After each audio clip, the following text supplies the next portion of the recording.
Okay, welcome everyone. I am Coach Jaynine, the owner of Dreamcatcher, and we are here for a blab. I did take a short break due to the weather here on the East Coast. I did relocate. It's one of the beauties of being able to work from home and have somewhat of a portable business that I was able to leave and take work with me and work where I was, but I was enjoying where I was, so getting up early and doing a blab just wasn't really on the schedule, guys. But I'm glad to be back, and I've got a really good topic to discuss, to go over as soon as I sip my coffee and we read our Joel Osteen. And I did move the time back a few minutes just because I think this is when I'm seeing people are more jumping on. So hopefully everyone can hear me and we will get going.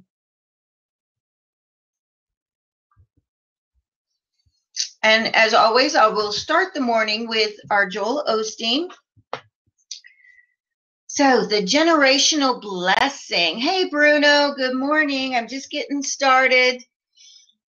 Got a great topic I want to talk about today too, so jump on board. Too often we think only about ourselves. Well, Joel, it's my life. I know I have bad habits. I know I'm kind of hot-tempered. I know I don't treat everybody right, but that's okay. I can handle it. The problem with that kind of thinking is it's not just hurting you. It's making life more difficult for those who come after you. The things that we don't overcome, the issues we leave on the table, will be passed down for the next generation to deal with. None of us lives or dies to ourselves. A person's good habits, as well as poor choices, the addictions, the bad attitudes, and wrong mindsets all are passed down. But the good news is every decision we make, every time we resist temptation, every time we honor God, when we do the right thing, not only are we going to come up higher ourselves, but we're making it a little easier on the generations that will come after us. So think of it like this. Each of us has a spiritual bank account. By the way we live, we're either storing up equity or storing up inequity. Equity could be anything good, our integrity, our determination, our godliness. That's storing up blessings. On the other hand, inequities include our bad habits, our addictions, selfishness, lack of discipline. All of these, either good or bad, will be passed down to future generations. And I'm just going to pause right there for a second, because when you think about that, that's all that learned behavior. We learned so much from previous generations. How did they handle a situation? How did they embrace life? Were they negative Nelly, Debbie Downer, or positive Paul? What was their attitudes? Those tend to get passed down.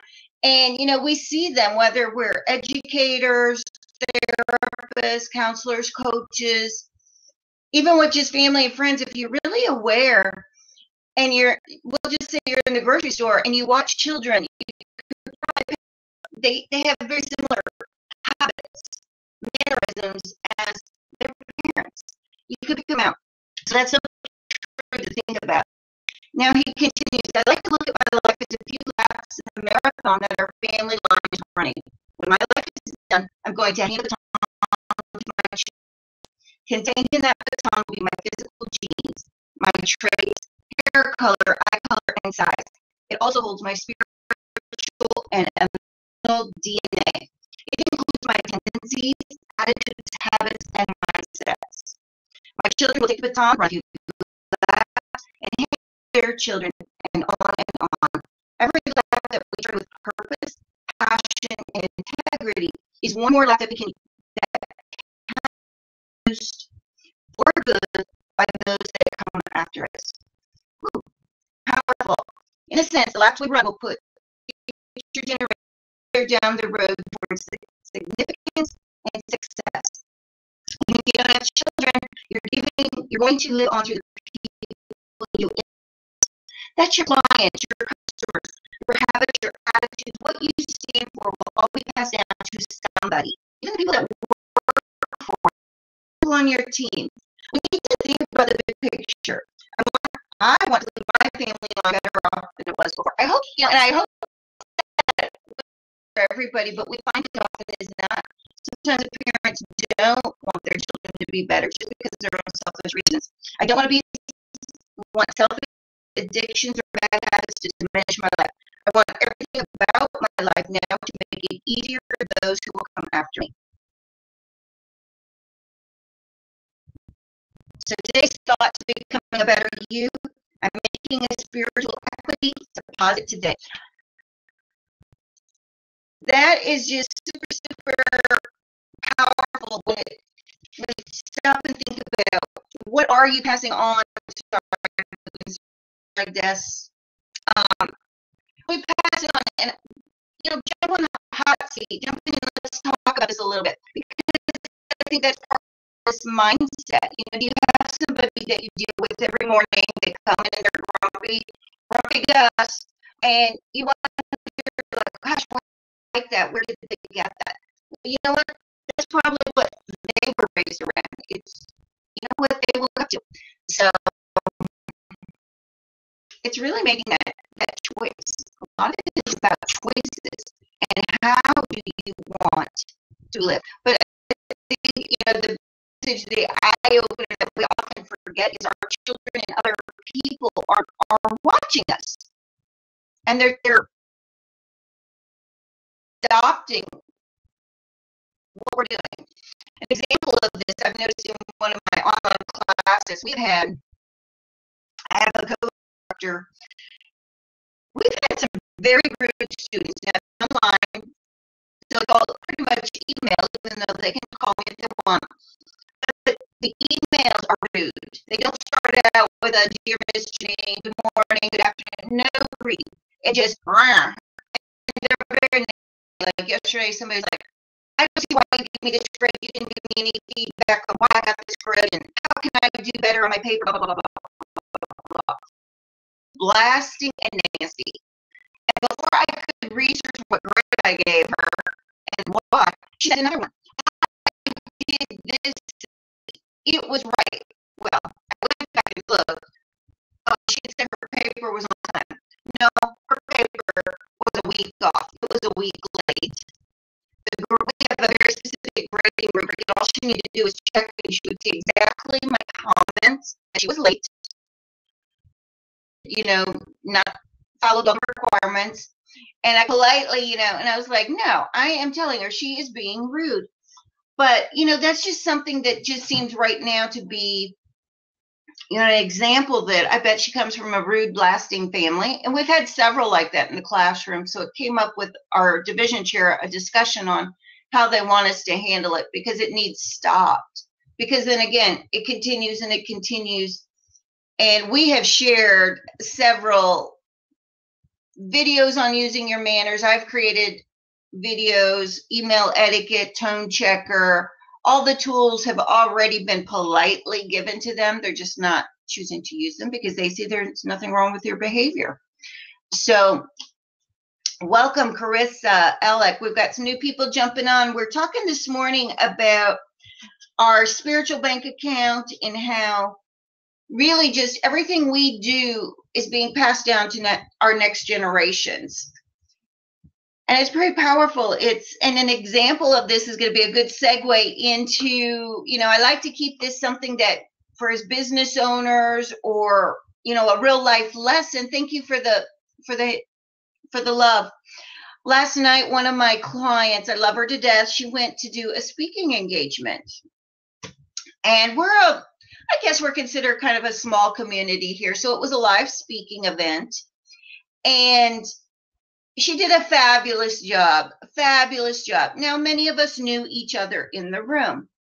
And so as she's wrapping it up, now she was not allowed to sell any of her services there. So keep that in mind as I move forward on this scenario. She was not allowed, due to the venue, to sell anything, to sell from the stage. All she could do was share great information. So as she's wrapping it up, one of the people, a Mary Kay lady who we all have known for years here, says, well, I'm Snoopy. I would like to know everyone in the room. And I'm thinking, no, you want to start stalking everyone in the room and pushing your services on them and flinging your business cards. Bad. But she did. And so as everyone's sharing, and a couple times Melissa had said, Coach Jaynine says, and she'd given me some really good shout outs, and I was appreciative, but I didn't want to, steal her thunder or anything. So when I introduced myself, I just said my name and my business and said how I knew Melissa and how she has helped my business. And I tried to make the focus on her. Well, it gets to the last person. And what does he do? He stands up and literally grabs a sheet of paper, puts on the glasses, and goes to give probably, if I've been timing it, a good 10-minute sales pitch. And I'm making eye contact with Melissa, and it's like, oh my God, what do we do? How do we basically shut him up? And, it was just blatant rudeness, stealing her thunder, because he was pitching a product, a service. So basically the way I viewed it was the people wanting to work with her were having to listen to him, and her message was being diluted. It was on becoming a home-based business owner. And it was just rude.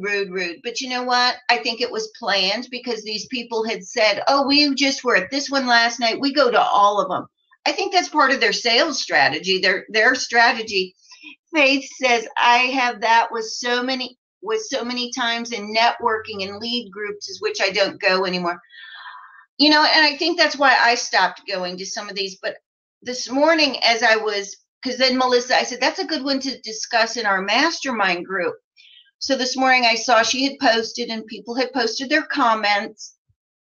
And the more I thought about it, I said, no, it was priceless, because the first person who suggested and said they wanted to know everybody was doing it for self-serving purposes, not so that Melissa would know the people and remember their name. They were doing it for themselves to see if there was anybody good who would be on her Mary Kay team.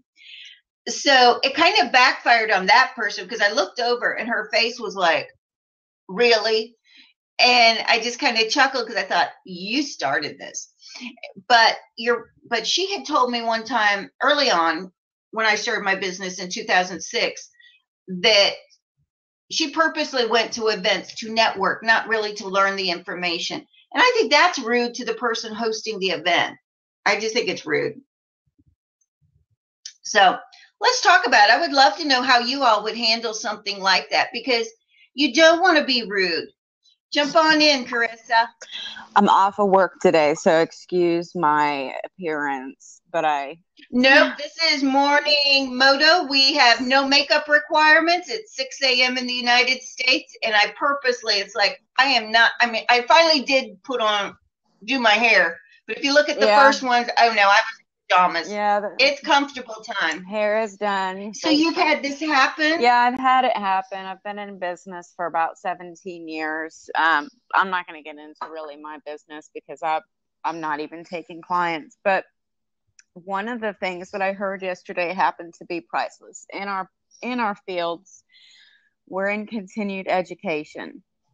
We are always evolving in the learning arena, because there's absolutely no way we, as the older generation, is now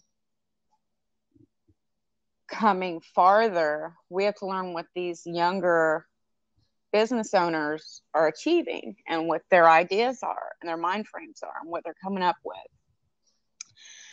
Well, what I heard yesterday was we're not even in the world anymore of these groups and these television commercials. I heard this from the owner of Twitter. Twitter's owner basically said in her convention, I want everybody in here to raise their hand and tell me how many of you are carrying a mobile device in your pocket right now that gives you access to media and television.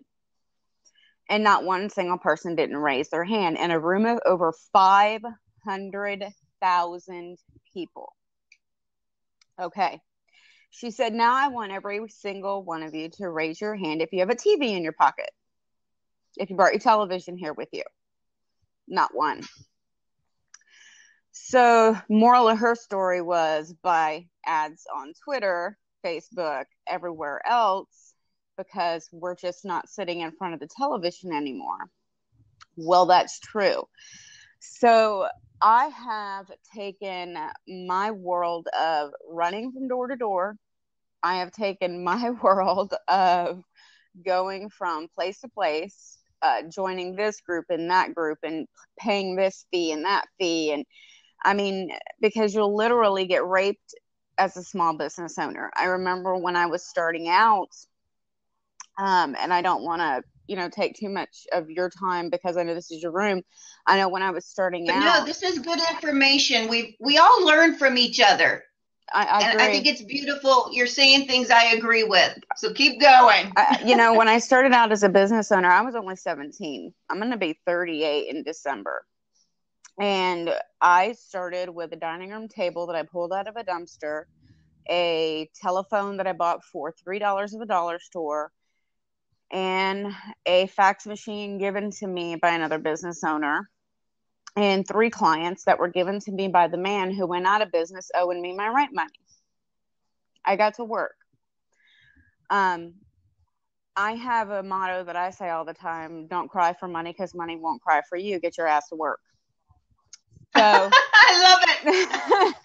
So, you don't wake up in the morning running and crying and, oh, I got this bill due and that bill due, because we tend to focus too much on that. So I don't go to the lead groups and I don't go to these networking groups anymore because I really don't get caught up in all of that you just said, because it takes away the focus and the meaning of the true reality and reason of why everybody even came. So I have turned my marketing, my world completely to online. I am completely on automatic social media driven, but still reality. I'm not a robot that just posts places, which I think there's a place and a time for that, depending on your product and the industry that you are in. But I also think that people are moving away from a majority of that to the mobile world, like the owner of Twitter discussed. Mm-hmm. Because your audience is much broader. I mean, think about it. What's the cost of a Super Bowl commercial? How many people? Outrageous. Exactly. But how many people this year are going to watch the Super Bowl on their cell phone? Mm-hmm. So you're looking at a much broader market now than you ever did before. People that never were able to get the Super Bowl on regular television are able to get it now on their phone. So even people who never were able to catch those Super Bowl commercials before have increased by over 50%. Mm-hmm. So that's my takeaway, or my gist on what you're saying about those groups, because I've been there. I've got up in the morning, I've drove in the traffic, I've almost ran in the back of somebody's bumper trying to sip a cup of coffee and make sure I got all my notes in my bag and just pray that I get one lead, and waste 3 hours because I had to take a bridge, go into rain, break a pump on a heel, left my lipstick. Now I got coffee on my shirt. And we're in a world now where who gives a crap? Hop on Blab, wash your hair, wash your face, get on Twitter, get on Facebook, get on Periscope, and let people know about your business, because there are people out there who want to know. And hey, if you don't want somebody there, kick them out of your room and go on about your life. And if they say something, guess what? Go cry and get over it. So, yeah, I mean, I didn't start in the room knowing exactly what you were talking about, but I felt led to repeat what she said because it was so impacting on me that it just confirmed even more the direction that my company is currently going.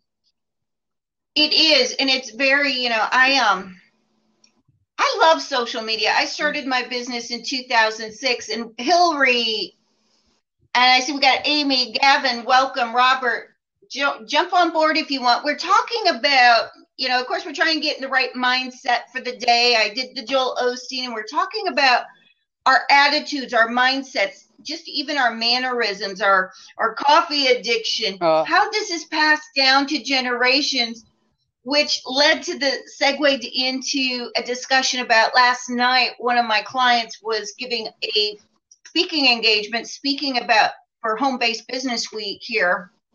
And I'm in North Carolina, in the United States. And at the end, somebody kind of hijacked her stage by pitching their own business. And just how rude that is. But you know what? I bet that's a generational thing too. And the power of social media. I'm not it's not that I don't like networking. It's just, I've early on realized it takes time to get there. It does. You got to get dressed up. You got to put on the makeup. Sometimes I'll say it wasn't worth the lipstick. I wish my dog had a what? What's your snooze button? Actually, I have my cat scratching at the door, yelling at me, and I hear her in her head going, "I hear you in there blabbing." Yep, Savannah's that way. So jump on board. We're talking about, the networking events, the rude people. Where should we market? But the one question I did have, how would you all handle somebody hijacking your stage and turning it into their private, sales pitch? Because this client's getting out most of her business as the speaking part. She's a fabulous virtual assistant, and she will be doing some online things. But we like to get out there and practice. And I admit, when I started, live events were fabulous for getting me out of my comfort zone and getting me introduced to my local community and helping me just really design who I am with my business and what direction I want it to go. I think so they started out great. I think that just out of you said you started with a Joel Osteen. Well, I'm a Christian also. So the Bible does tell us the meek shall inherit the earth. It says be slow to speak, quick to listen. So that's how I try to stay. I try to, and keeping a presidential election out of this altogether, because that has nothing to do with what I'm about to say. Please do not get it twisted. I let the Donald Trumps of the world be Donald Trump, and I be me. So if he or they or whoever it is jumps in and does their thing, I will assume that there is a moderator with the networking arena that you are associated with, and somebody will jump in at the proper time. But that's what I do. But then again, there's always something, like you said, to even learn from those people. Number one, you don't want to be like that. Exactly. Exactly. But number two, they are very good at sales. And they got there by being the way that they're being right now. I could never do that. It's every person has their own personality. And one thing I learned yesterday more than anything is the Lord tells us that his grace is sufficient for us. So every gift that he gives us is completely different than he gives another person. Even if we're in the same industry, we'll each have our own separate gift within that industry where we're able to be utilized. So maybe they're not even aware that they're doing it. Mm-hmm. Maybe you could go up afterwards and go, you're so forthcoming. You're so the type of person that just gets up and speaks, doesn't pay attention to the time. And how did you become that type of person? How are you able to do that? And in one way, you're letting them know that, hey, I need to work on that. And number two, you can learn how they were able to be so persistent and so confident in who they are that they were able to do that. Kind of taking the lemons and making lemonade out of it. You have to. What else can you do? You can't take your strap out and beat the crap out of them. And I'm from Florida. Well, you know, and we were sitting there and, you know, making that eye contact across the room, and I didn't know what to say. I didn't know how to shut him up. And you can't. You just have to listen. You really can't. I mean, unless you're the moderator and you're the one that jumps up. And every group should have that time frame. Everyone should have. They should have a timekeeper that is able to be boisterous enough as that person to stop and say, "Hey," just like we're watching these debates. "Hey, your time's up. Shut up. Yep. Next person, cut you off, and that's move on." An excellent point, because I know she'll listen to this blab later today. So great information for her how to handle that, and for all of us really, because we do get put in those situations. But you also mentioned something. Yes, every morning I do start with just a reading from the Joel Osteen. I find, and the reason I started this blab, this is what I read, something from him every morning. So I decided to share it, put us in the right mindset. And then we just kind of segue into something business or personal that hopefully helps everybody that day. So, you know, but you mentioned something, we all could be in the same industry, but we all have very unique gifts. Mm-hmm. And it's our purpose. And, you know, instead of being jealous or whatever people become with each other, it's just embracing, you know, a town has 1 million realtors. They seem to get along. They have 1 million car dealers. But yet sometimes within the coaching or consulting business, it's like, and it doesn't need to be, because not everybody can resonate with me. It's just not the consulting business. So it's just, that just seems to be it, because that's the industry that you and somebody else and I or somebody else may happen to be in. It's okay to help other people, regardless of what industry you're in or they're in. You can be in the same industry and help somebody. You can be in the same industry and like somebody. And I will always tell somebody, hey, you know, so-and-so is much closer to you. They do the same thing that I do, but they'll be able to see you more. You'll save money. They'll save money. You'll save time. They'll save time. And in the end, God turns around and blesses me somehow, some way, because guess what? I wake up and I'm still in business the next day. So I don't have to get my blessing by a big client being dropped on my doorstep. Just waking up, being the business owner that I am, and having my self-respect and the morals that I do, knowing that I'm able to do that is the blessing for me enough. We you know, we so often, you know, Gandhi said it best. I like your Christ, but I hate your Christians, because it's, we so often preach it, but we so less live it. I'm a preacher's wife, and the what's put on me on a regular basis as a persona to carry and a way to live is very far-fetched. I'm to sit up straight, always be perfect, have excellent manners, when the fact is I'm from Florida. I love to wear flip-flops. I hate sitting up straight. I like my shirt. I like my skirt a little bit short. Pray for me. I just don't, you know, I'm not going to be the perfect person, but it doesn't make me not a Christian, but it doesn't mean that I'm not constantly trying either. So it's the same thing is what I'm taking it to is the business world. None of us are going to be perfect in the industries that we're in. None of us are always going to possess the exact morals or the exact behaviors that we want them to portray. And guess what? That's okay. That's what makes them, and that's what makes you. And we can help each other by your gifts being your gifts, their gifts being their gifts, and we helping each other with each other's gifts. And then we just continue each day to just thank God that we woke up that day, and what can I learn today? Like, I jumped on here, I wasn't going to do it. You know, it's my day off, and I wound up being here. So, you know, you never know where you're going to land, what God's going to have for you that day. And you can always help somebody regardless. We don't, like you said, have to fight all the time. We don't have to be in competition. The world's full of people. And like the lady on Twitter, the owner of Twitter said, and now there's more people than ever. So stop fighting over them like a dog with one bone. Hillary says collaboration is also amazingly productive. And that is so true. Hillary, join us. We've got open seats here if anybody wants to jump on board.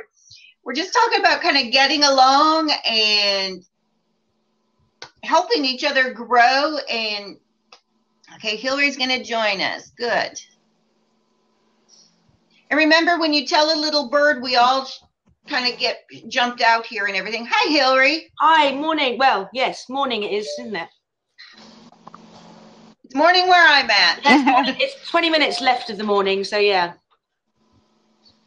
Where are you guys? So I'm in North Carolina. I'm in Florida, and it's still dark. Yeah, it's dark here too. But I like the flip-flops too. And we just had the hurricane. That's why I didn't do any blabs this week. It was like, no, I evacuated to my daughters and came back, I guess, on Tuesday. But wow, still playing kind of catch up. But I do enjoy this. To me, it does help get in the right mindset because I do work from home. Technology is beautiful. It is indeed. But Hillary, I like your comment. Collaboration is amazingly productive. It's kind of that two heads are better than one. Absolutely. Right. You know? Absolutely, especially for small business owners. You know, if you're a designer, for example, and you collaborate with a printer, you know, you've got a much bigger product to offer a much wider audience. So, yeah, I've built my businesses on collaboration, which is, it's been phenomenal. That's what my entire website is. It actually is. I don't want to sell what I do, but my website actually has many businesses that do different things than I do. And I have actually built an entire web page around their company on my website. So when they make a sale, guess who gets a cut of it? And guess who knows absolutely nothing about it? Me. But because I met you and I know you, now I'm able to work with you and we can work together. I think that's amazing. I think that's a quote that I will probably put on my Successful Business Owners Facebook group this morning and put you as the author of the quote. Fabulous. It is true though. I mean, it's and this is great. You know, us three, we would never have spoken. We would never have been able to communicate, and yet here we are. Cooey, hello. You know, it's quite amazing. And I was talking to someone earlier that with this kind of the mindset that the pioneers of blab are having, it's going to be quite interesting when traditional marketers come on board and they pick up on it and they try to use the standard selling at you. And it's not going to work in this environment. And I quite like that because you can't be fake. You can't hide behind. You know, I haven't done my hair. I'm not worried. You know, this is it. I'm in my office. I'm in jeans and a t-shirt and a sweatshirt. You know, it's really what's going on. Not all stay. I saw somebody probably a couple weeks ago on a blab, and I do mine early morning here, 6 a.m.-ish. And she had started hers about the same time, and it was still going after I ended mine. This gal had full makeup, fabulous hair, and I'm like, oh no, that's not what mine's about. Mine is about rolling out of bed, grab your coffee, get comfortable just as girlfriends or best friends, sit down and get your mind ready for the day. It's so funny you say that because I'm also, my main thing is I'm a model. I'm a skincare model. I'm a Revlon model. I'm a Body Tonique model. I do skincare modeling. And I, at first, Periscope and Blab freaked me out because I was like, everything's always about how I look. So I really don't want to. I am so sick of how I look myself as being a model that heck, I don't want to go and get on a thing where how I look is how it is. You know, I'd rather stick to Facebook and, you know, all of that other stuff. But when I realized that I can just, and I started seeing things, you know, you check things out first. You don't just, you know, a person, you know, you have some people who just jump in with both feet. I'm the type of person that even though I'm from Florida, I test the waters. You know, I mean, I'm from Florida. I know sharks bite. I'm not stupid. You know, I mean, we have beaches all over the place. I won't get caught dead camping in the middle of the woods. I will not fall from an airplane. I will not get eaten by a shark. Those are 3 things you can count on me not dying. Always. So, I mean, it just won't happen. So, I know the potentials, but what I liked was that I could roll out of bed, and what I just did was just wash my hair and just put my face cream on. I mean, that's it. So it's as though I can truly be me. And that's why I like this, because people can see that they are working with real people. I mean, am I going to go show you my dog? Maybe if we're on Periscope. But, you know, when I'm in a setting such as this, everything has a time and a place. So you know, you do have those people. I've seen that and I'm like, oh my God, I hate putting lipstick on, because every time I drink a coffee, then my coffee tastes like my lipstick. There's no way I can imagine, you know, I just don't, I hate wearing makeup as it is, you know, but then where you said we all have our gifts. So she may be more comfortable doing that. I literally, at one point, I was so insecure about myself. People think, you know, oh my gosh, she's a model. She must think she's all that, or she's so beautiful. I'm probably I probably am the most critical person of myself.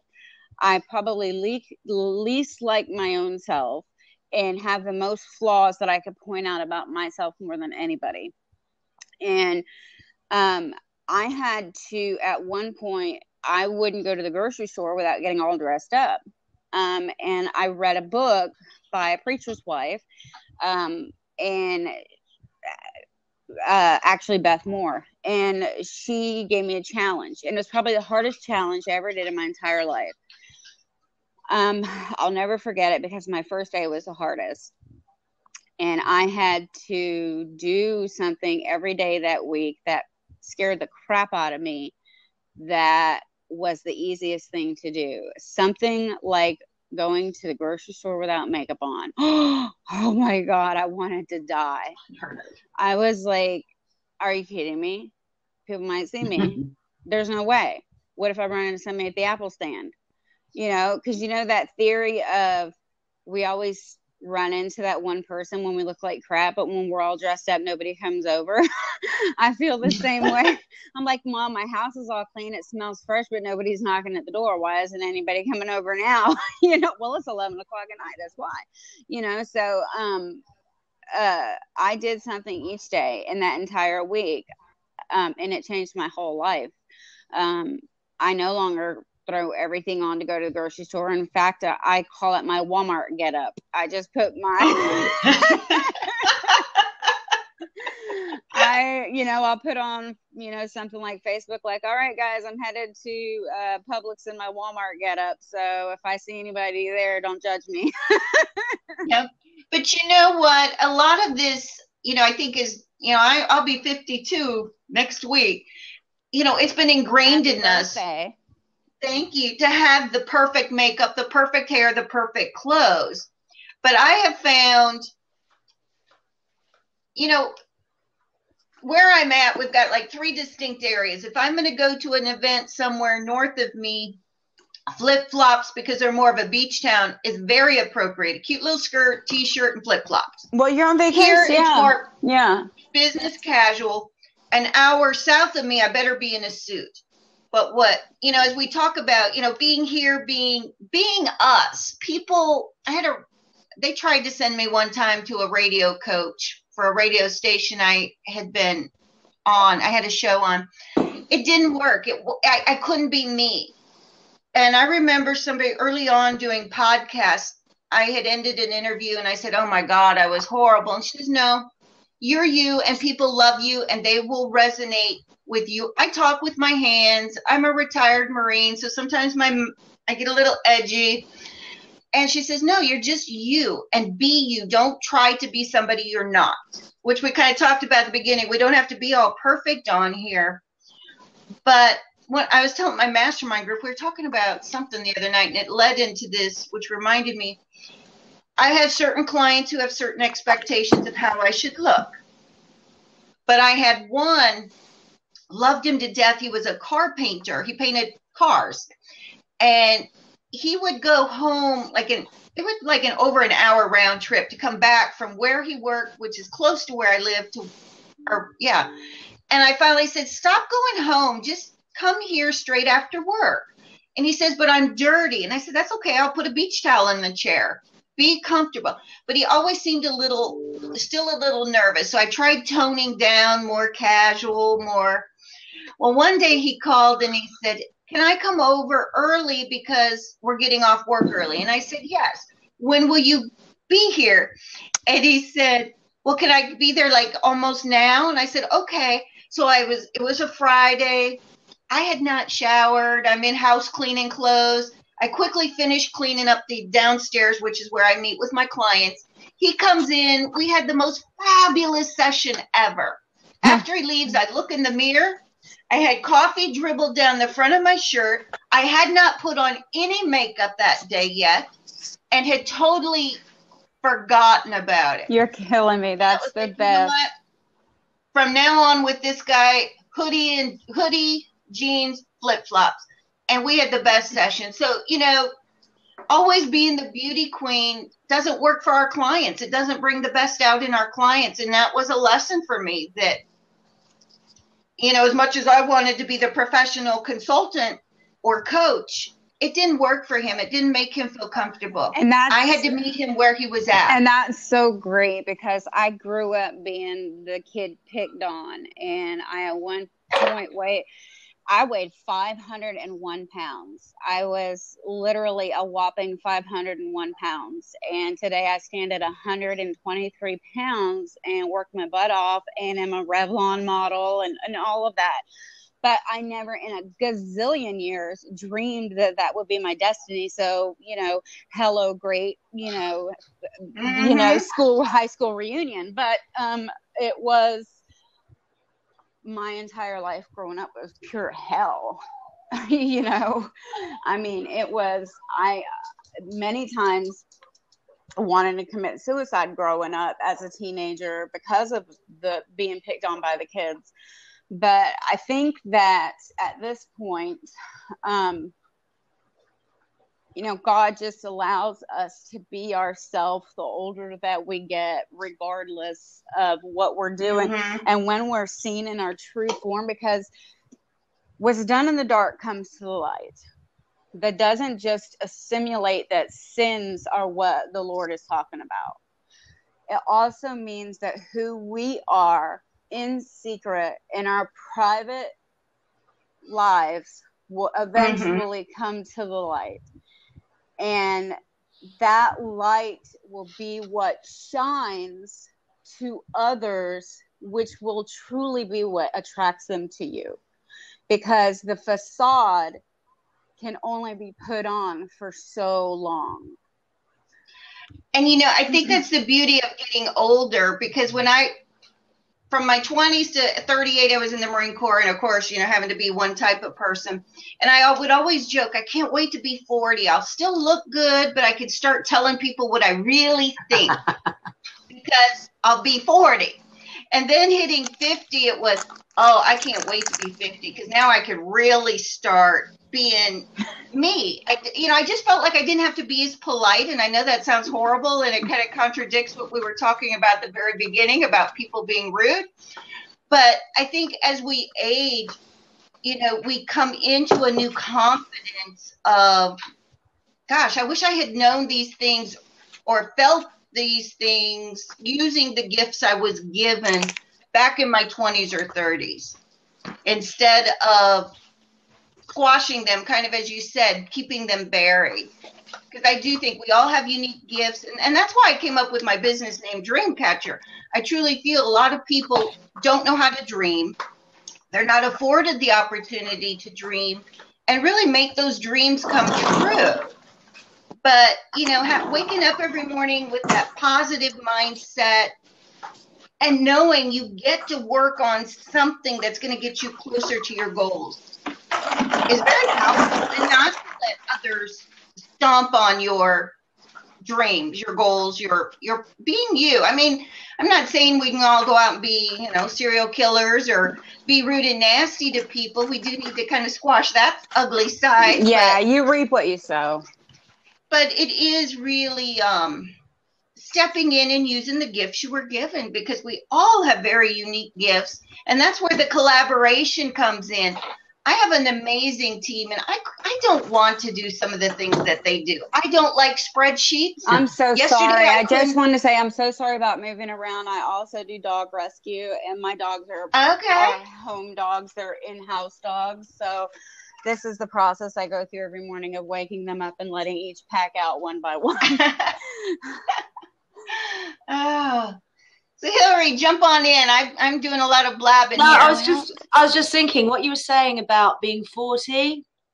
In my early 30s, I was living in Amsterdam, in Holland, and I had this conversation with someone. When I'm 40, I think I'll know what's going on. And I think what happens is you hit 40 and you kind of you're so comfortable because you've established your values, your morals, everything's established. So I did a big clean out, shall we say, of my social circle.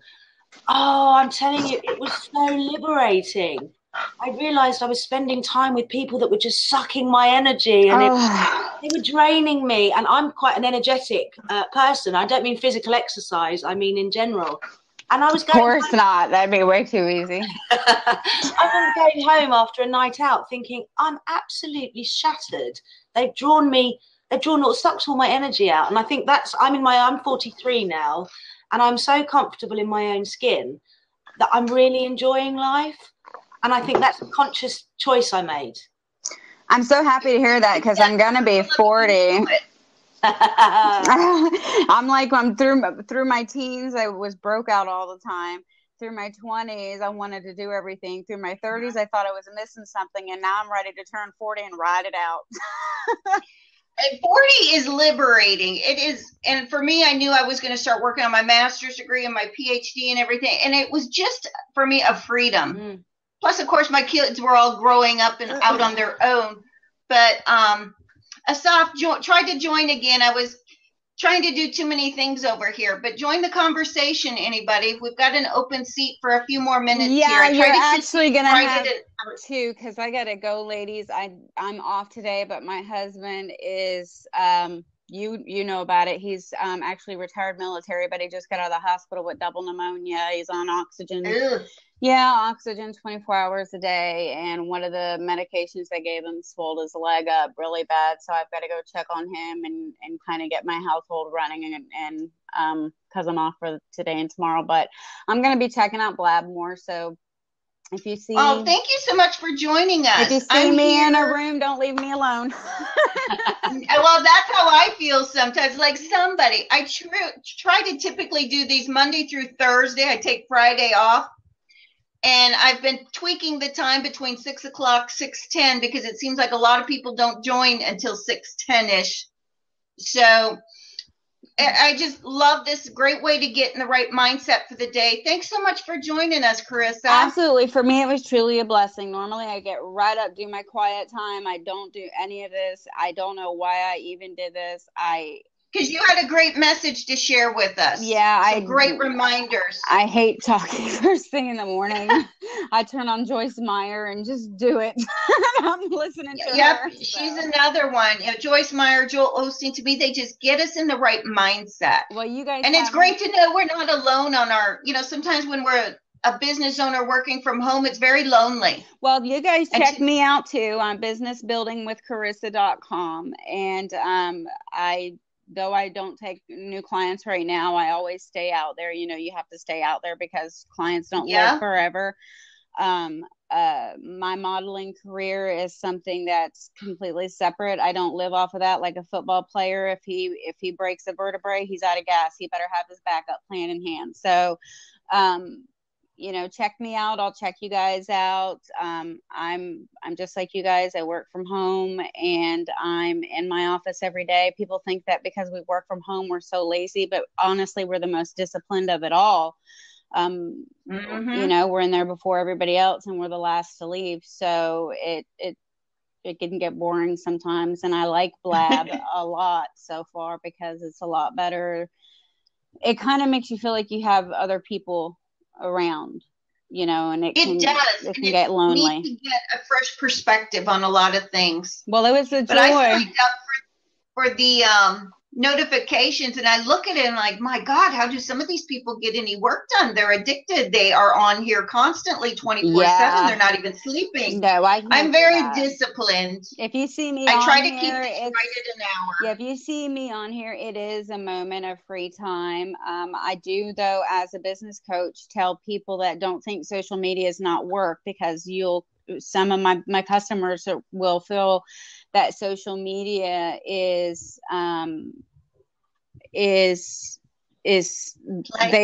they'll feel guilty about it. And I tell them, if I try to teach them how to turn their social media moments into moments to either for them to learn or to expose their business to people. There's a time for that. So if you catch yourself on social media at 10 a.m. and you're not on break and you don't have a timer, which I happen to advocate crazy to my customers.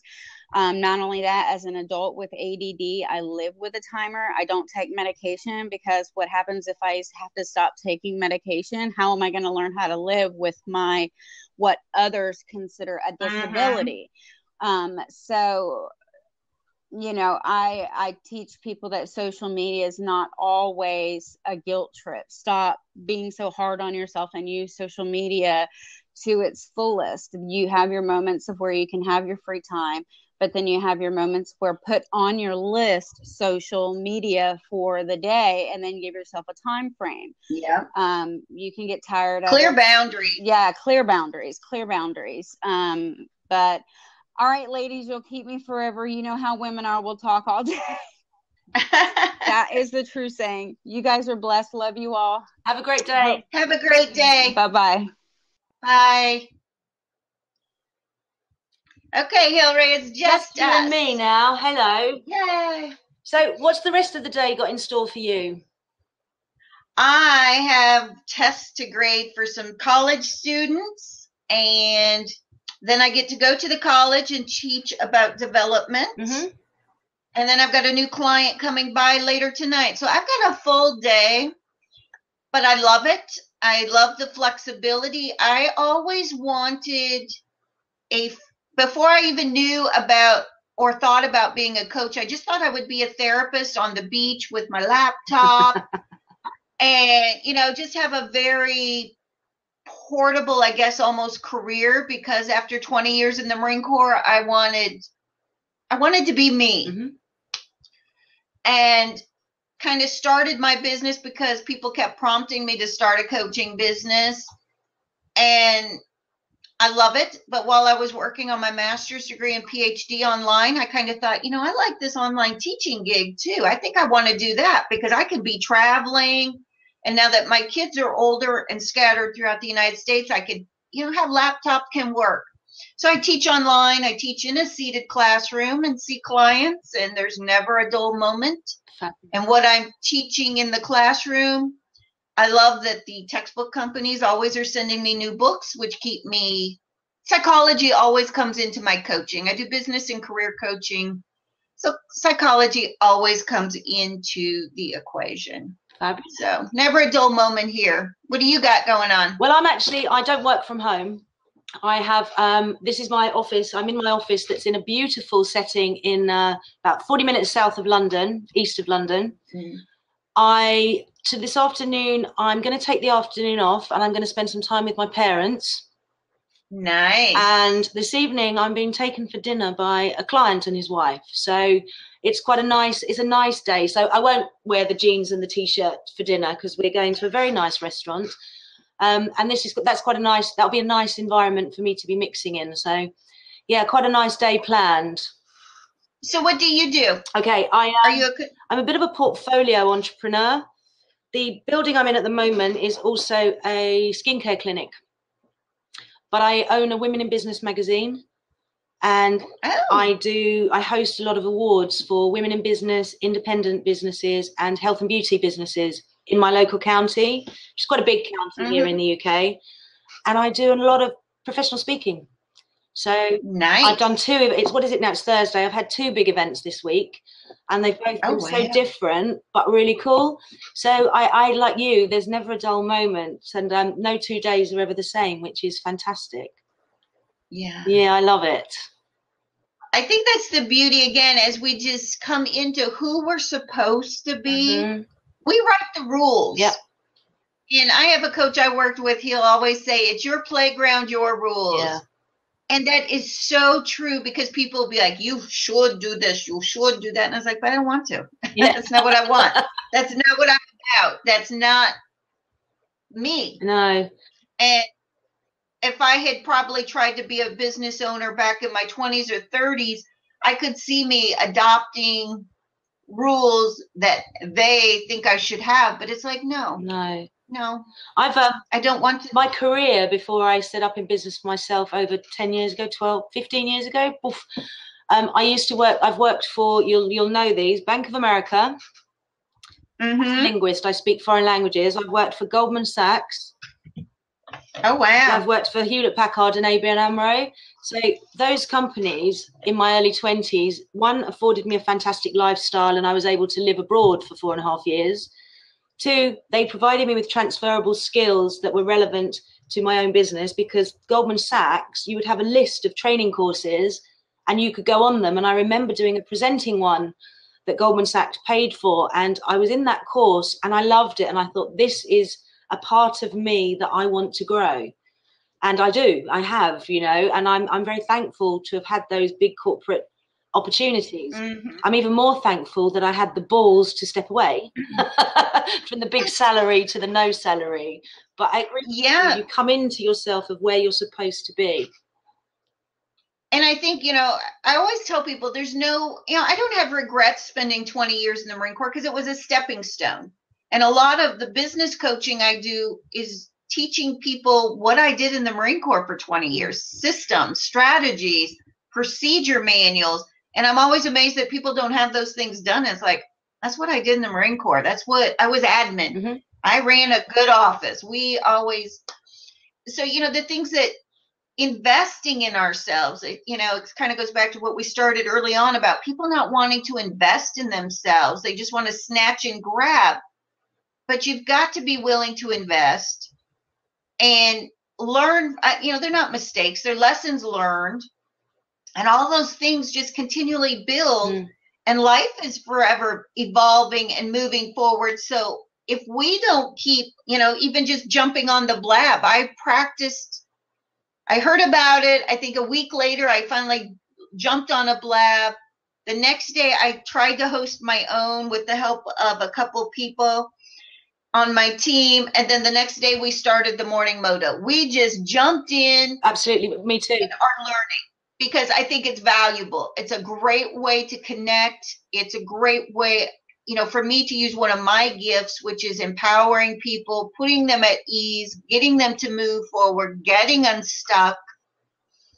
And I love doing it. So, everything you're saying, everything just keeps moving us forward into who we're supposed to be. You said about, you said they're not mistakes, they're life lessons. I have a saying that I use that, the first time it's not a mistake, use it. The second time you do the same thing, that it becomes a mistake. That's when you have to have a serious word with yourself.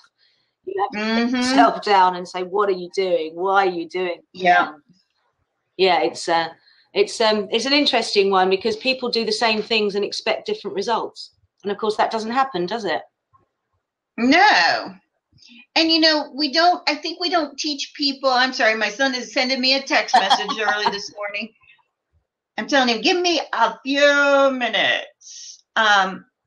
We don't teach, I'm trying to think what I want to say, how to say it, self-reflection enough. And I admit, my kids are in their late 20s, early 30s. I didn't say, now you need to sit down at the end of every day and self-reflect on what went well and what did not work. We don't teach that. It just, somebody finally teaches us. But if we had learned that skill early on and to really have a goal sheet, a roadmap of life. Okay, now what do I want to do when I hit my 30s or my 40s or my 50s? A lot of times, people just, and that's what I saw in the military. People would get out with 4 years or 20. They didn't know what they were going to do. They hadn't planned anything. And to me, those are things like, gosh, if we could learn those in our 20s, we would be much more further ahead financially, professionally, probably more fulfilled. Got self-reflection is the origin of wisdom. Yeah, very good comment. It is. And I had no wisdom for a long time. Well, and I think part of it is kind of goes back to the reading with Joel Osteen this morning of what we do is being passed on generation to generation. It's learned behaviors is what a lot of us do. It's what did our grandparents do? How did they handle this situation? So unless somebody teaches or makes you aware, I'm writing this down. I like that. We don't know. And then it's that we don't know what we don't know type thing going on. No. And that's where we get ourselves in some trouble.